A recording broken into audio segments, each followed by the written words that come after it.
Hola, hola. It's your girl Erica from America. Welcome to the Confidence Chronicles podcast. This podcast is all about helping you stand in who you are. Stop giving a fuck what people think about you. Start standing as your fully expressed self. As you are, as is, there is no filter needed. You are fucking awesome, and I am here to remind you. I'm a confidence coach, and I'm a bold stand for confidence, and I cannot wait to dig into today's episode with you.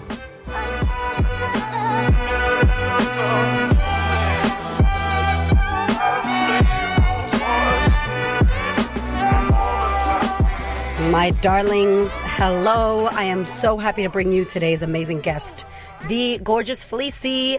Oh my goodness, this woman, what does she not do? She's an amazing poet. She's incredible. I met her at Australian Women's Day. She has so much to share with the world and the women of the world. She inspires me. She's done TED Talks. Her poetry has went viral. Yes, those are my kids in the background. Say hi, kids. Hi, kids. Hi. Say, so excited to bring you Fleassy. So excited to bring you Fleassy. So that's my son eating a mango while he's introducing Fleassy. Anyway, without further ado, I hope you love this episode. She is the bomb. Please look her up. She's got an amazing little offer for you as well if you want to do some work with her. Have a gorgeous week. Happy freaking New Year just to be. And I will catch you next week. Enjoy the episode, my love. I'm so happy to have my homegirl up in here, Miss Fleassy. We've been chatting for a long time about doing this. Mm-hmm. And this is the first of many podcast. I met you at the Australian Women's Day. Yes. But I saw you on Angel's at her events because you were talking at her doula events. And then I totally stalked you and was like, oh my gosh, who is this human being? And I love everything that you're about, and that's why she's here. There's so much amazing shit that you shared that day on the Australian Women's Day, and I learned about the snap. So I love it. I'm like, oh, so me and Angel just snap at each other. So tell us a little bit about you, for those of you that don't know who you are and what you are about, sister. So I am a poet. I'm a Yes. speaker, and I'm a coach. That would be my three titles. I'm also a queer, erotic, spiritual mother. They're my other titles that I run by. Yes. So I spent the last 15 years performing as a spoken word artist internationally, and the last 7 years coaching people into their courageous voice. And also running for the last 7 years, running a women's event called Mother Tongue, which is a women's spoken word event where every month women have the opportunity to get up and to share their story, to share their truth, to have a space to be witnessed in all the facets of what it is to be a woman by people of all genders. So the audience is men, it's women, it's people who are non-binary, it's whoever wants to be in the audience is there, but only women get to speak on stage. And I've seen women on that stage speaking about abuse, speaking about love, speaking about heartbreak, speaking about everything. So I've had the privilege of being in that space every month as well for the last 7 years. So it's been my work is really about the voice, but not just the sound of the voice, but how we share our truth with the world. How is it that I can be the most myself in the world without hiding, without wearing masks, without holding back, without being nice? I have a whole thing around nice. Yes, let's talk about it. Let's talk about being Don't be nice.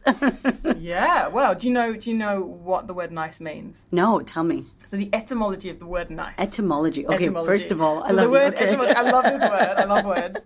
Etymology means the history of words, where words come from. So, for example, the Latin word that would have been the word before the word we use now. I love you. So, So much. so nice has been used as the word nice for a very long time, but it meant, in Middle English, it meant stupid. What? So if you called someone like, man, you're so nice, Yeah. it would be like, you're stupid. It was an insult. Wow. And as time's gone on, we've used it more and more and more, and it's changed its meaning to be kind of this polite thing. But then if you look at the other words that get recommended, they're called synonyms, other words that can be used instead of nice. You get words like palatable, consumable, easy to please. So all the words that can be replaced with nice are really about whether or not I can be easily consumed by somebody else. So when someone says to you, oh, be nice, it's make yourself in a way that is easy for me to consume you, because I don't like what I'm seeing right now. Oh, parents, we ain't gonna say this to our kids anymore. So it's really this word, and it's so ingrained in me. I use course. it all the time, and I'm trying to unpack that. Yeah.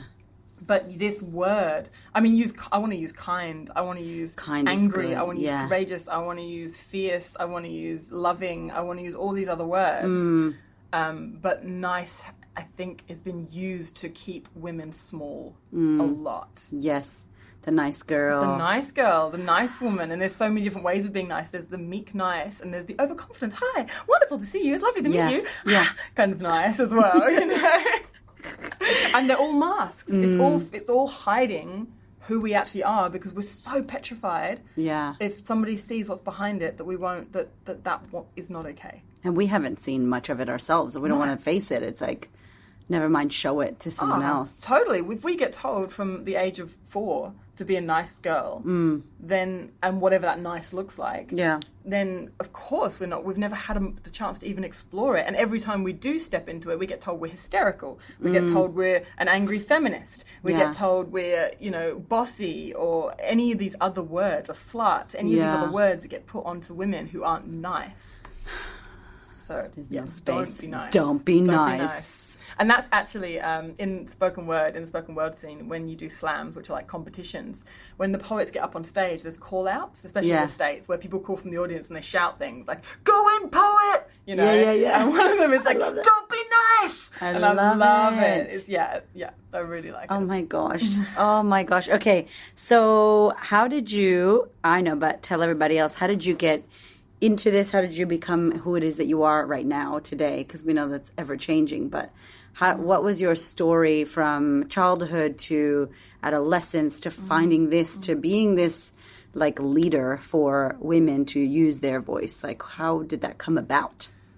It came about for years and years of shaming myself and wanting to be cool and wanting to be liked, and I, as a child, always wanted to be on TV. I wanted to be an actress. I still do, y'all. I still do it. We're gonna be there.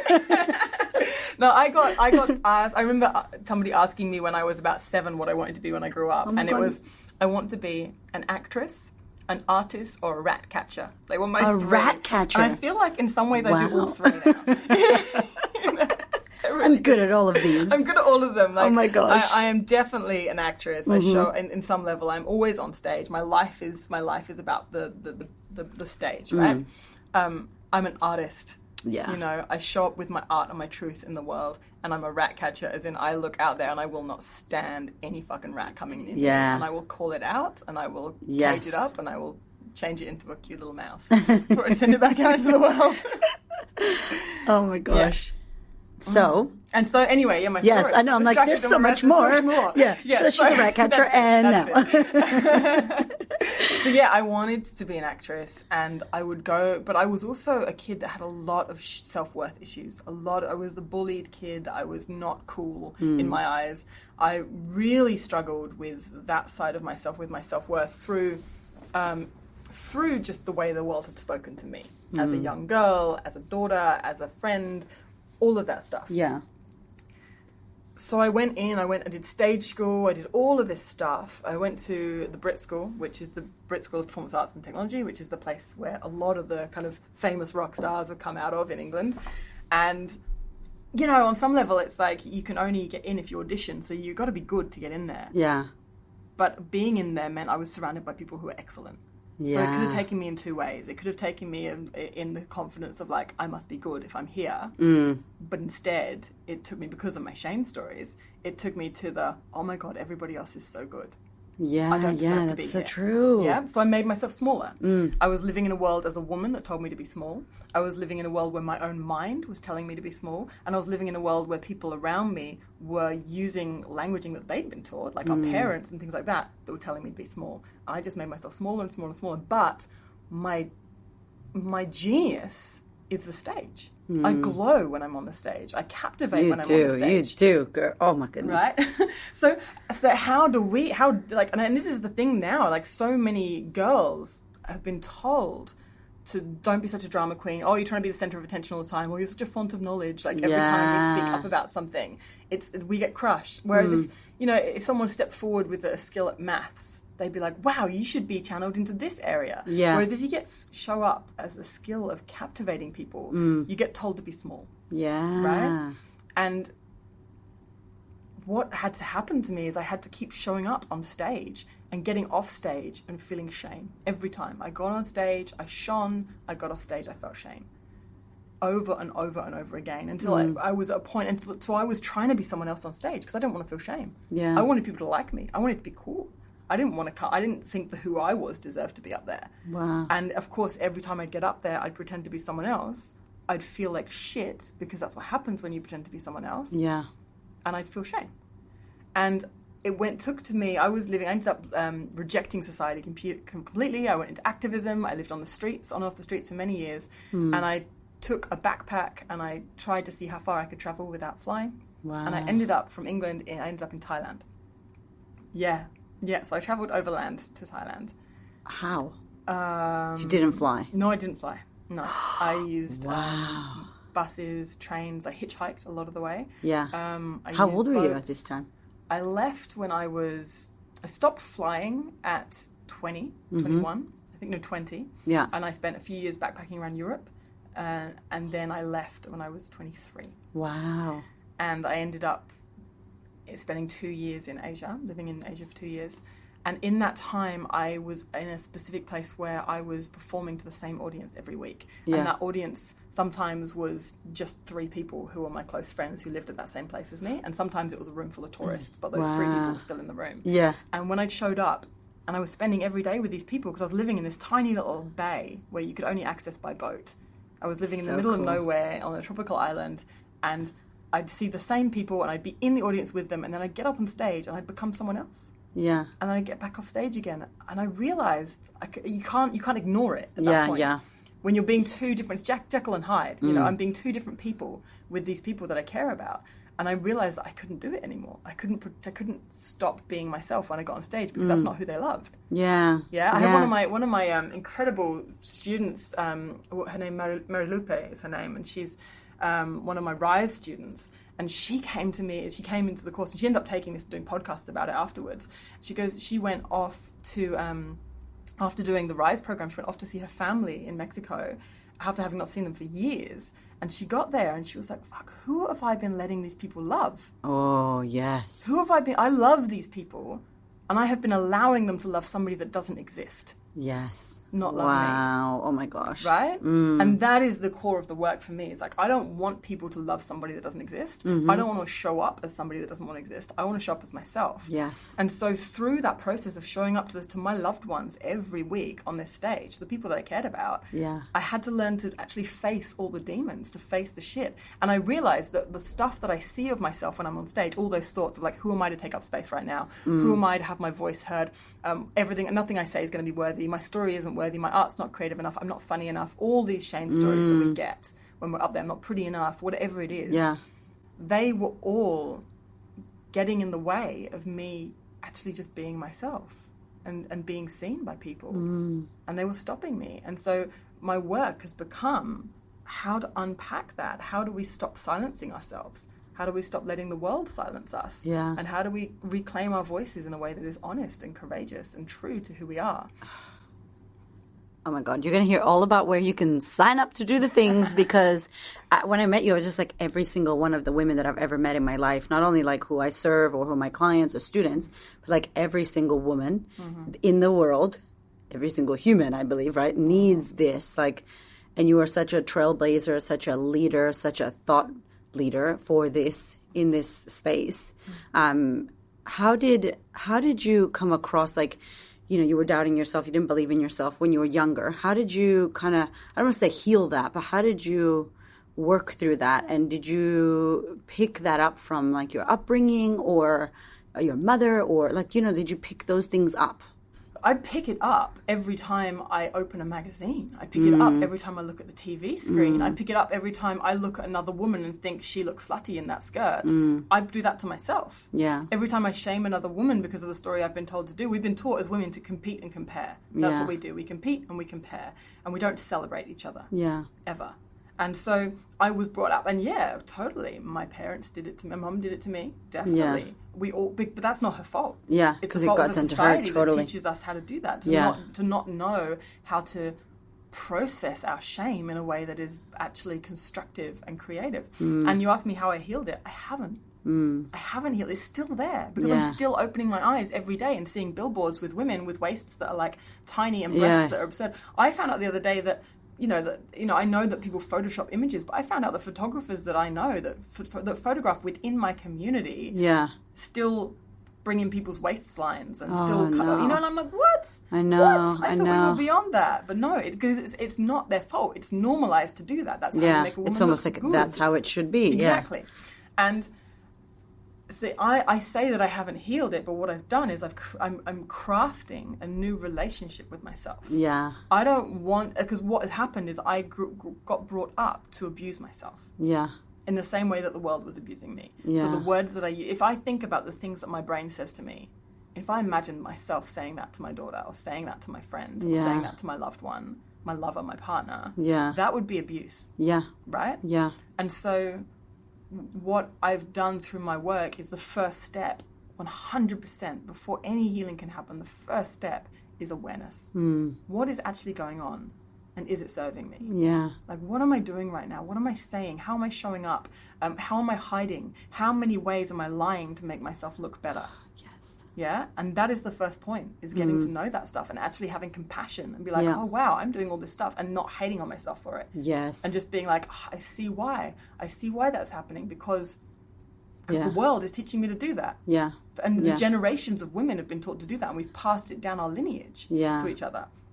And the next step is to then craft a new relationship with that side of myself, one based on compassion, not based on because I think a lot of people, the way they approach kind of transformational work, it's either like go deep into process and like get right into the story and unpack the story, or it's like fuck it all, I'm better than that anyway, and kind of bypass leave it. Leave it behind, skip it. And the thing is that the need, like, if you go right in there, you never come out. And if you skip it, it always sits there. Yeah. And it's always hiding in the backdrop, and we're just kind of pretending. And actually, there's I have this concept about the different ways that we speak, the different positions that we speak from, and we show ourselves up as. And there's a certain level of aggression that comes when we are saying, fuck that side of myself. I'm owning life. Yeah. And it's great to have that energy if that's supporting you, but quite often that aggression is also a front. Oh my God, yes. I was just talking about this, and I think it's fucking amazing because it's like and I don't know what it's actually called, but I remember reading somewhere it was like slave, warrior, goddess, and I don't know if those are the fucking words, right? But basically it was like that slave mentality where there's not enough and you have to ask permission. Then it's like the fucking angry activist that wants to burn all the men and kill all the penises and like, oh, everybody's bad and like, fuck you. And then it's like, that shit's dangerous too, because then you become the thing you're at war with. You're at war, right? And then there's like the goddess, which is like love and peace, y'all. Everybody chill the fuck out, you know? Like, but she's like powerful. Yeah, and it's do you know where that power comes from? It comes only from knowing boundaries, knowing preferences, knowing what your truth is, and standing in it and speaking to it from compassion and love. I have this term fierce gentle. That's how I roll. I roll as fierce gentle. I love that. Yes, right? yes. So I am fucking fierce, and I'm deeply gentle. And I'm fierce about my gentleness. If I need space for myself, if I need to self-care, if I need to go inwards and be gentle, I'm going to be fierce in carving space for that. Yeah. I'm going to tell people that they need to leave me alone right now because I need some alone time. Yeah? And at the same time, I'm also going to be fierce with the world. I'm not going to stand for bullshit, you know? Yeah. But I'm going to be gentle with my fierceness. Yeah. I'm not going to just rip the world apart. Of course. I'm going to come in and be like, hey, this stuff that you're doing, it's not okay. Here is my clear boundary that you are trying to cross my boundary, and it's not okay. Yeah. So I'm going to let you know that I'm going to take these exact actions to make sure you cannot cross my boundary again. Yeah. But there's a gentleness. It's not like, fuck you, I'm going to rip you apart, I'm going to kill your car, I'm going to, like, whatever, burn your shit, throw your stuff out the window, fuck you, you know. Like, you're banned for life. You're dead to me. Yeah, exactly. And if, banned for life, that's fine if you need that. But it's like, it's not like I'm going to rip you to shreds while I do it. Exactly. I'm going to be like, I see kind of you are a wounded human. Yeah. Or you have got your own shit going on, or whatever is happening, or the system. Like, we can't look at this stuff without thinking about things like climate change. You know, I need to know where my boundaries are around climate change. What am I going to be okay with? Yeah. And what am I going to stand for? Yeah. And we talk about the Me Too movement. Like, silence around this stuff, for me, in my thing, if I'm being silent, I'm saying yes to it. Exactly. So where do my boundaries sit? Yes, Do I want to be someone that says yes to it? No, I want to be someone that stands up with ferocity. And yet I have to be gentle with myself, because there's so much, you know, stuff with both of those things that affect our mental health, right? So there are times I need to step back and just actually look after myself. And then when I have the energy, I step back forward and I stand my ground again. And at that point, the other women who need to step back can step back and have their chill time. You know? I got you, girl. No, you're up. Exactly. Snap, Tag let's team. go. Yeah, exactly. Yeah. And so it's this fierce, gentle. Like, I don't want to hide, and I don't want to be on the front lines battling for something that ultimately doesn't serve me and is going to kill me. Yeah. I want to make change. It's hard too, because when you become that hardcore activist and go against and like pointing the finger at why things are bad and that it's all that, and like that sad story painting that everything's fucked and wrong, it's really hard, because there's no hope in that story. You know, you become just as passionate and angry and full on about, and I think Abraham Hicks says, like, a war against drugs, a war against, you know, terrorism, a war against, it's like a war against a war, and like there's a war versus like just being like, hey, I'm passionate about this, but there's a way to come at it versus fighting and attacking and yelling and spitting and screaming. And then I feel like too in that movement of feminism and women rising, so much of it feels like rising, like stepping on the men to rise. We just hit a fight. Yes. And I remember when I first moved to Melbourne, there was one of the slut walks, which I think are amazing. These walks of like reclaiming our bodies, reclaiming our safety in the streets, especially in a city like this where we need it, because women are getting attacked and murdered all the fucking time. Yeah, Melbourne, it's full on. It's full on. And so the slut walk, I see the need for it, but then there was one year where there was a whole thing around how women on the slut walk had said, we're not okay with men marching with us. Men can be on the sidelines, but they can't be on the main road marching with us. Yeah. And I get where they're coming from. Yeah. I totally get where they're coming from. However, what are we marching for? Yeah. Change.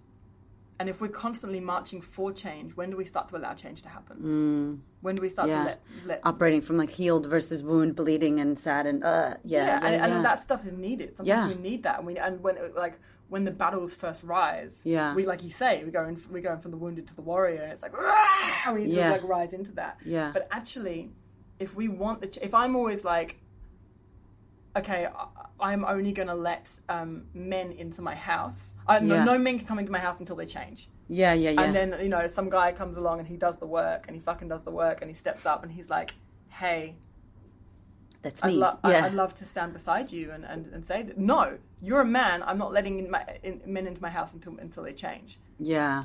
And it's like, you missed that. Yeah. And then when does the change happen, right? And it doesn't mean, and it's about safety as well in that. We've got to find safety in it, because there's so many people that are going to take advantage of that. Yeah. But I really believe in this need to find centered, empowered, activated change and courage in ourselves.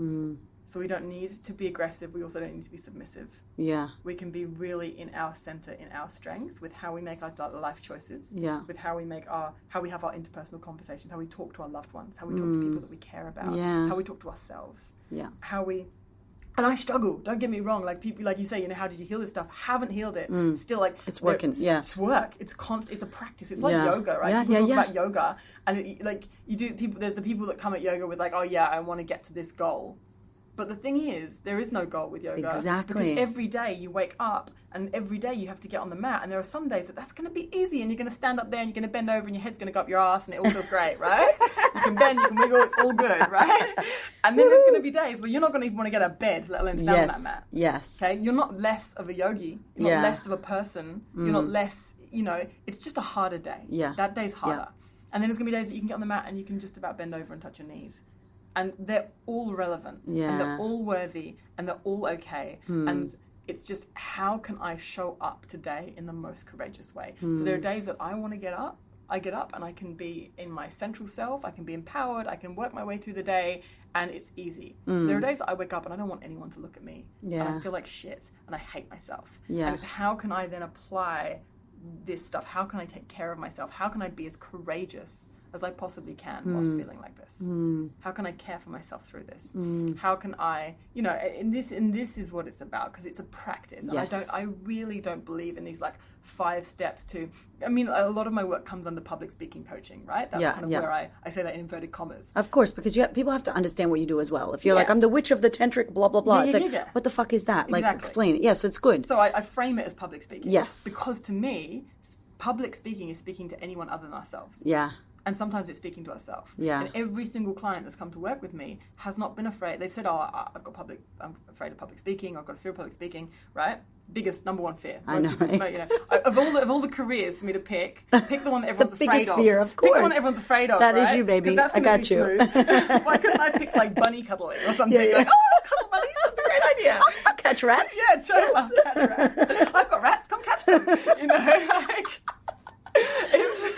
It's definitely, I do feel like I'm a salmon sometimes. I love you so much. Oh my God. But it's like, where was I going with this? You're like, so you picked the craziest, like the biggest thing that So people are this is scared it. of. Oh, yes. So people are afraid of public speaking.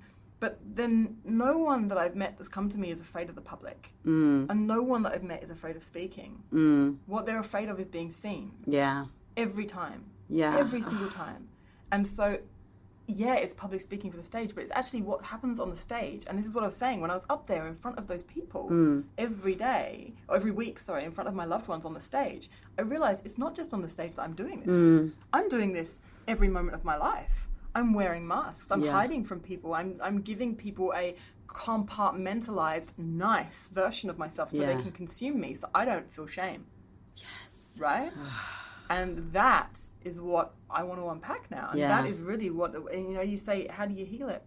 I don't know if you do, but what you do, we cannot even begin a transition if we cannot take the step to awareness and acknowledgement, and then creating a community and a step-by-step process that can support us through that. Things that we can look at and ways that we can show up better and more fuller to ourselves. And I love that too, because that is, when I talk about like confidence, I have like 5 C's, but it's not like a 1, then 2. It's like a practice. And I say like confidence is you practicing shitting yourself and taking the actions while you're shitting yourself, obviously in a safe space. Like something scary, like getting up and talking in front of people. Yeah, you're nervous, you're excited, it's full on, you haven't done it before. Like the only way through is like you gotta show up, you gotta take up space, you fall over, you fuck it up, you get back up. Okay, let's see, who cares, let's go again. And it's like this, I've always told people, like, you can't buy this shit. It's not like something you put and you frame it and you're like, bam, I have it. Like, I'm outspoken now. It's like, no, you continuously be outspoken and you keep showing up to who you are and taking up the space.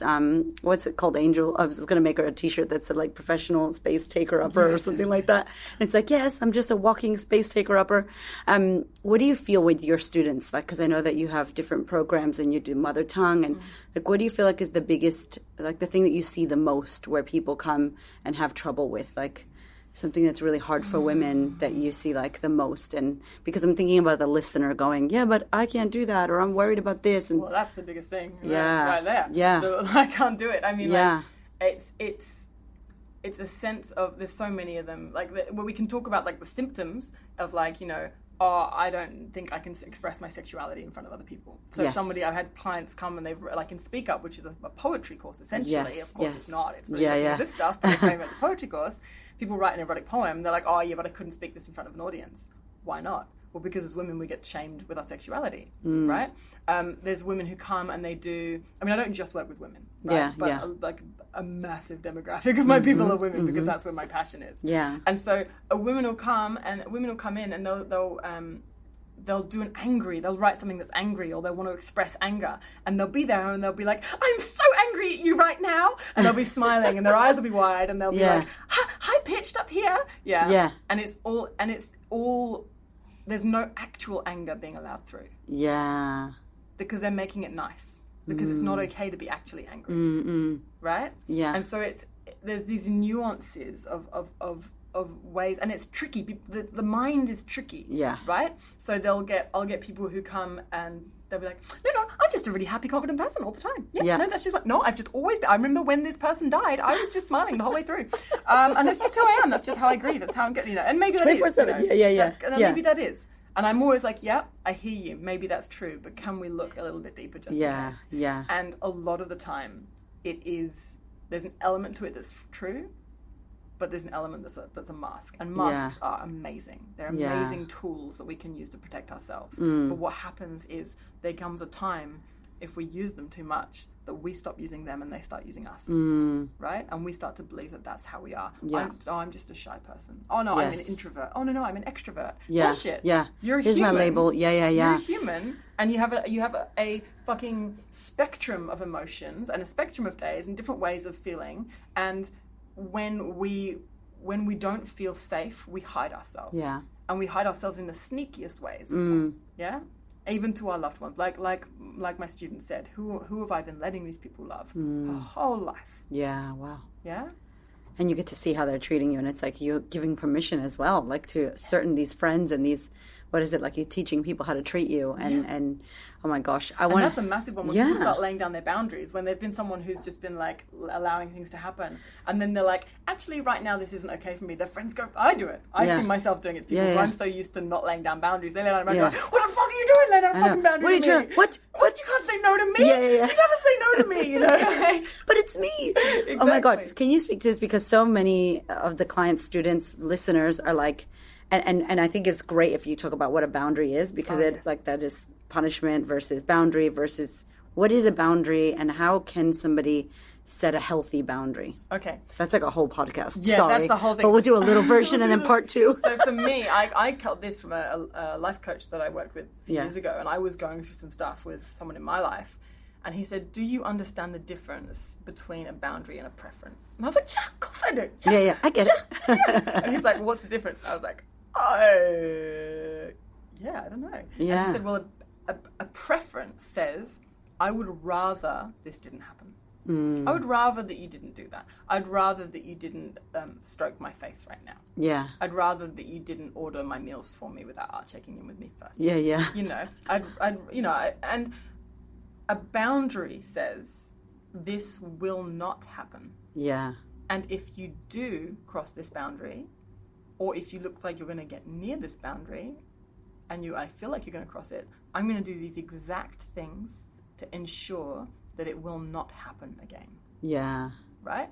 And so a boundary comes with consequences. It is a hard line that comes with consequences. And what happened to me in one of my past relationships was I had boundaries. I had boundaries around the kinds of ways I wanted substances in my life, the kinds of ways I wanted my body to be touched and treated, and the times that I wanted that to happen. And those boundaries got crossed. And instead of laying down the consequences, I turn them into preferences. Right? Yeah. And so then that person just keeps crossing the boundaries, and I keep going, well, you know, it would be my preference that you didn't touch me when I was asleep. It would be my preference that you didn't come home inebriated. It's my preference, you know. And these sorts of things that happen, right?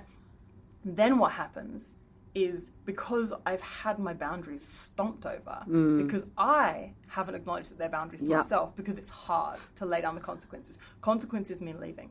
Yeah. Consequences mean saying no. Yeah. Consequences mean dealing with a possible blow up from that person. Yeah, like doing something about it. Yeah. Consequences means taking action, and that's vulnerable, and it's fucking hard if you haven't set up a system of support for yourself or any of that stuff. You know, it can be hard. Yeah. So we don't. We put up with things and we create them into preferences. But what happens then is we've had our boundaries stomped over, and we want to take back a sense of control. So I started putting boundaries down elsewhere.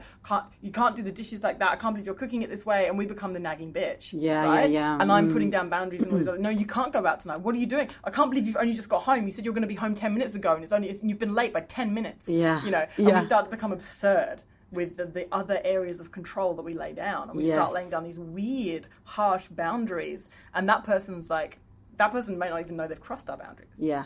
They might not know that they're crossing our boundaries. And they're like, well, why are you becoming such a control freak? Why are you so hysterical? Why are you so this? You're so bossy. You're so controlling. La, la, la, la, la. Yeah. And it's because actually that shit doesn't matter.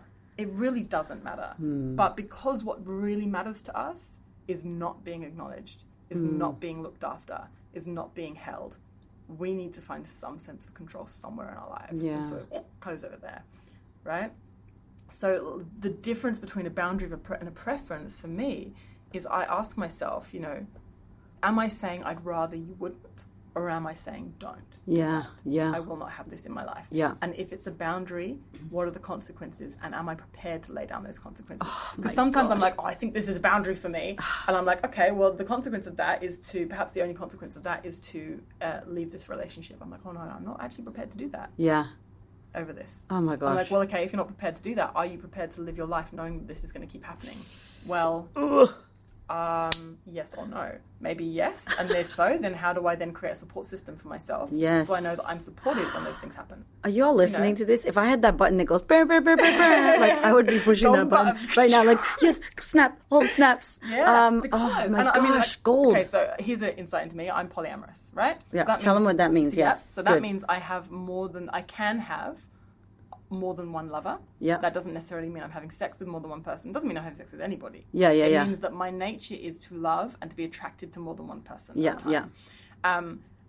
At the moment in my life, I have a primary partner. Yeah. So he is my fucking world. I adore him. Yeah. And we are together a lot of the time. But then both of us have other lovers that we're with. Yeah.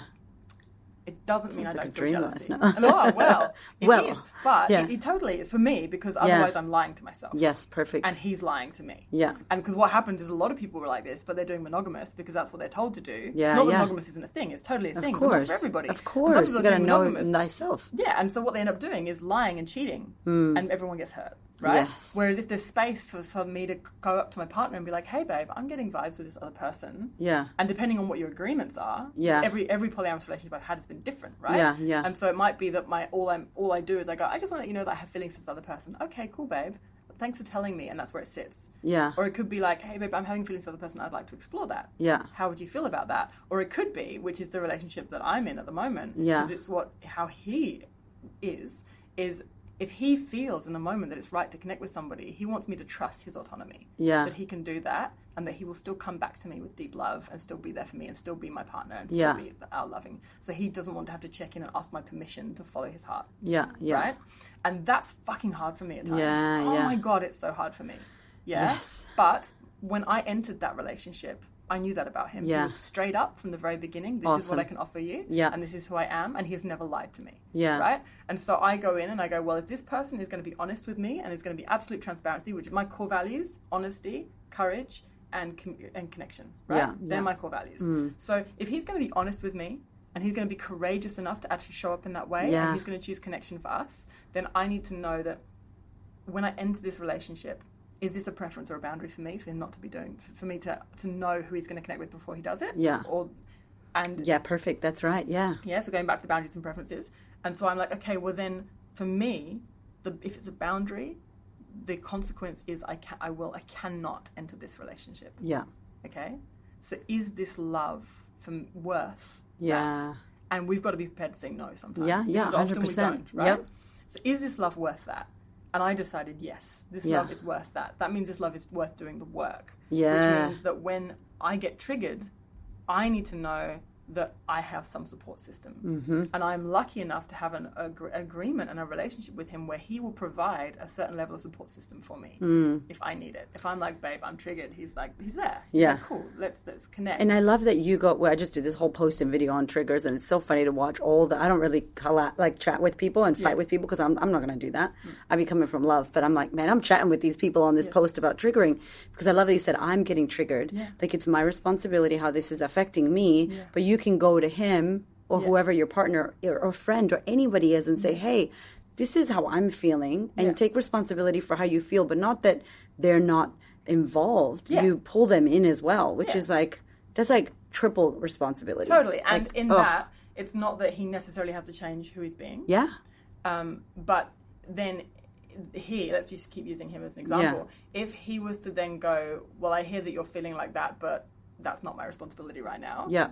I then go, okay, well, is this the person I want to keep connecting with? Exactly. It's so not back that he's on done you. wrong. Yes, exactly. It's just like, okay, well, can I still do this? Okay.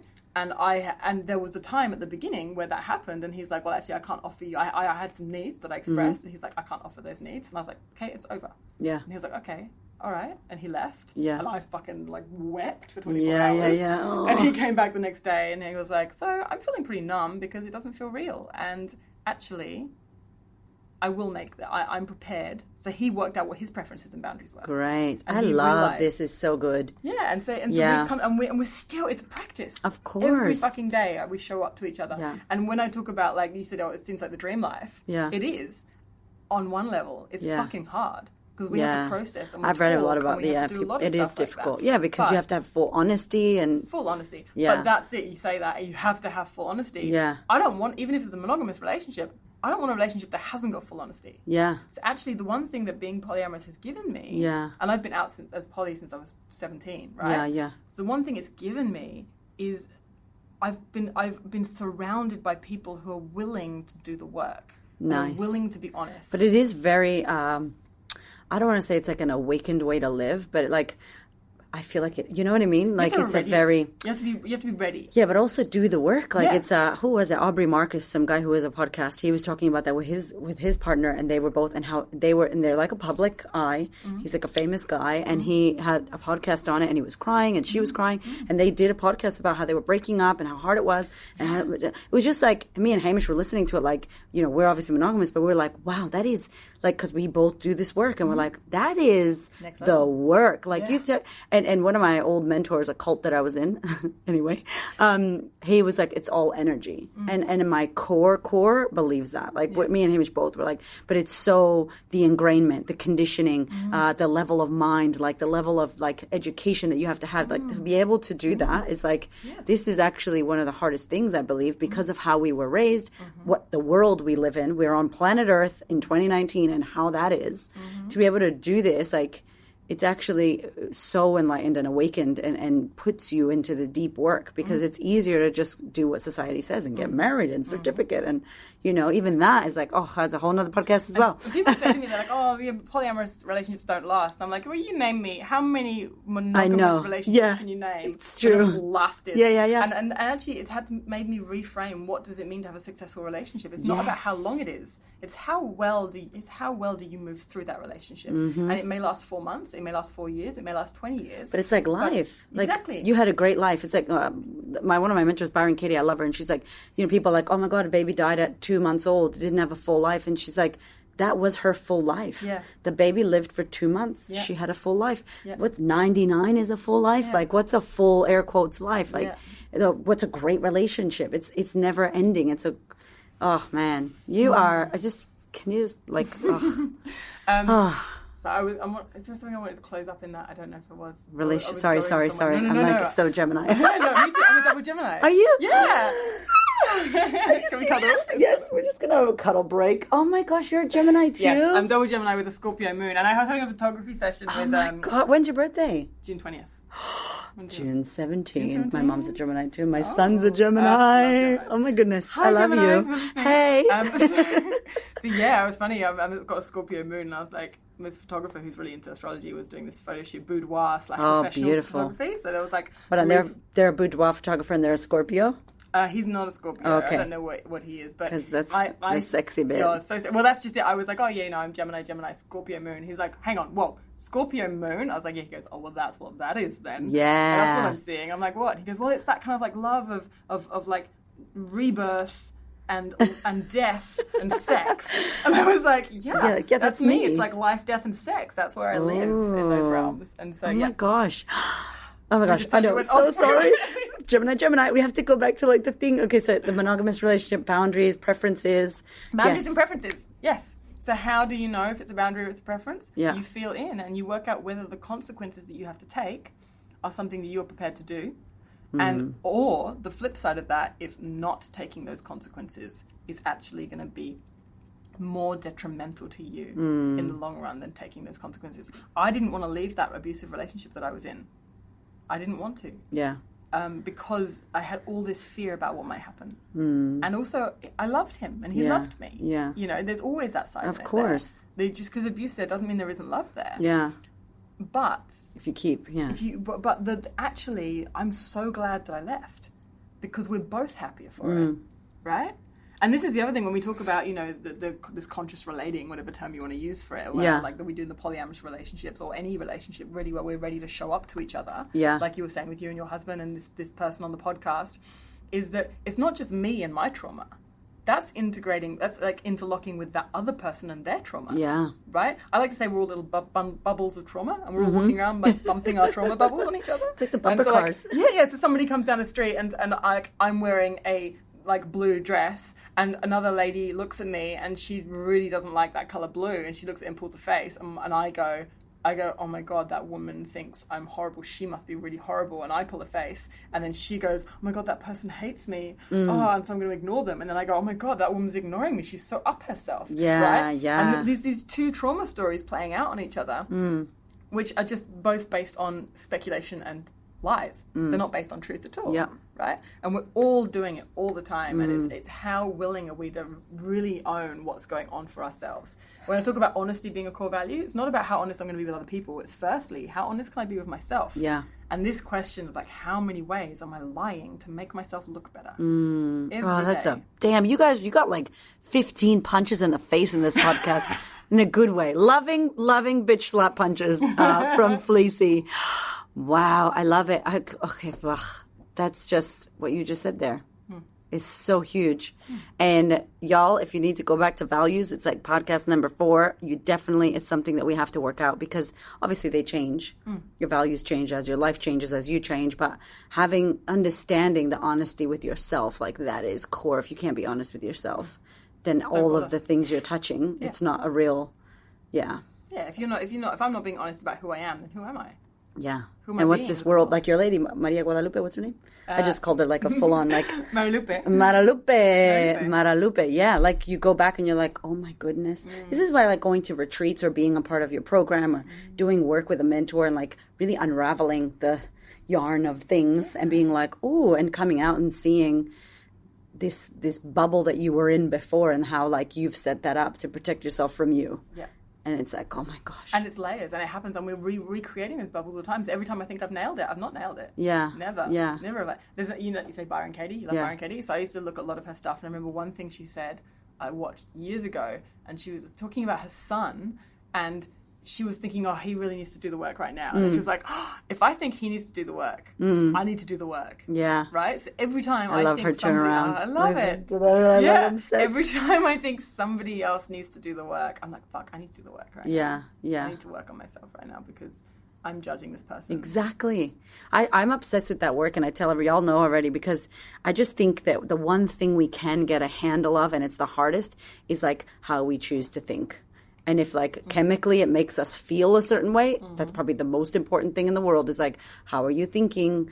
What are you thinking? And what is that happening up in here, so that you can unravel it and choose a different way, because it's going to affect what you do and how you act and how you show up and who you're being. So please tell us what we can do with you, because if you're in the sisterhood, you're going to see Fleassy way more, because we're going to get some work done together, some workshops and some chats. But tell everybody where they can find you, and if there's anything right now, if someone's like, I'm really called to reach out, where can they find you, and how can they do work with you or discover what you do? Yeah, Rise is the best way. Rise speaker training, because we're pretending it's a speaker training, but really it's how we show up. So don't be fooled by the name. Yes, if you want to work on public speaking, it's there, but it's all this other stuff. It's everything about how we speak to anyone other than ourselves. And it's an online mentorship program. Awesome. So I don't like this idea of like with this work of someone paying and they sign up and they get 6 weeks and they're on their own. Yeah. Right? It is you sign up and you're in and I do live rounds. So you get access to all the core stuff, and then I do live rounds. Yeah. And at the end of the live round, you can join the next live round. Yeah. And you can join the next live round, and you're in the community and you're in at that point. Yeah. There's no like I love that. having to keep paying for more access, all this stuff, because what I wanted with this group was to create that sense of community that I said was so integral. If you're going to start taking these steps into courage, you need to have other people around that are going to support you 100%. With that. And I've got people in that group from all over the world now who feel like family, and they support each other. And so what Rise is looking at all this stuff we've been talking about, and you can do it on your own, or you can do it with the group, and you can do it live on the live calls, or you can do it in the, and it's just beautiful. I love this. Yeah, I love it. So that's the best way, really, to really have access to me and work with me. Or you can just hit me up. Just send me a message. Send me on a message. Instagram, on Facebook. Facebook. They're my two main ones, Instagram and Facebook. Do you use emails? I do Not use really. emails, but let's just What's your Insta? My Insta is Fleassy Malay. Fleassy Malay. Malay. Malay. I love it. And on Facebook, we're going to put everything in the show notes. Yeah. I love you. And you're like 7 minutes away. Yeah, I live 7 minutes away, y'all. Also, check out my poetry because we didn't even talk about that. But like... First of all, yes. Second of all, third of all, we're going to come back for poetry because if it's okay with you as well, I have like some... I'll send y'all some things to go to, some links at the bottom as well, because you have to watch and hear and see. So how can they find out more about poetry? Where can they go for that? Do you have like a YouTube or a FleassyMalay.com. Awesome. My website, FleassyMalay.com, has links to loads of my poetry on there. My album is on there. Ooh. And if you're in Melbourne... If you're in Melbourne... you should come to Mother Tongue, which is on the second Friday of every month, starting again in February. Awesome. And it's going to be at this incredible space. It's in Brunswick, which is run by another woman who was at the Australian Women's Day event. Yes. Elle. Shout out to Elle. Shout out. She's awesome. And so she runs a space in Brunswick called The Space, and it's a co-working space. And we're super excited to be moving there. It's going to be our first time in that space. Mother Tongue. Please check it out. Thank you. Ay, Dios mío, mujer. Fleece, you're the best. We love you. Thank you so much for being here. And I can't wait to have you on again. We could talk more things. If you are enjoying this podcast, I want to let you know about the Sisterhood. It is my year-long coaching experience. I ain't even going to call it a program because it's literally a life-changing, life-altering experience where I coach you. We go deep. It's in real time. It's off the charts. It's 12 months. We touch on 6 major topics. I can't even tell you. There's over 200 women in 11 plus countries doing this work. You got a sistership, queens, like-minded women that are going to hold you accountable. It is going to change the way you think. It is going to change the way you act. It is going to change the results that you get in your fucking life. I am so excited to bring this to you. If you are down and you want to make shit happen, head over to thequeenofconfidence.com. Click on Sisterhood. Check it out. If you're in Melbourne, we do this shit in real time, in person, 6 live events a year. If you are anywhere else in the world, it is open now and you can join us online. Again, it is not a program. This shit right here, we take the podcast, we go deep. It is guided. I'm up in there coaching your ass, giving you 11 bitch slaps, and you are in great company. Check it out if you want to know more. Thank you so much for listening. I so appreciate your ears, your time, your energy, and your attention. Please do me a favor and head over to Apple iTunes, subscribe so that you don't miss an episode, share this episode with a sister who you know needs to hear it, and if you feel called to, leave me a review. I'd love to know what you think about the podcast. I'd love to know how this information is helping you change your world. Thank you so much for being here. I know that there are many podcasts you could listen to, and I really appreciate you listening to mine. Have a gorgeous week, honey.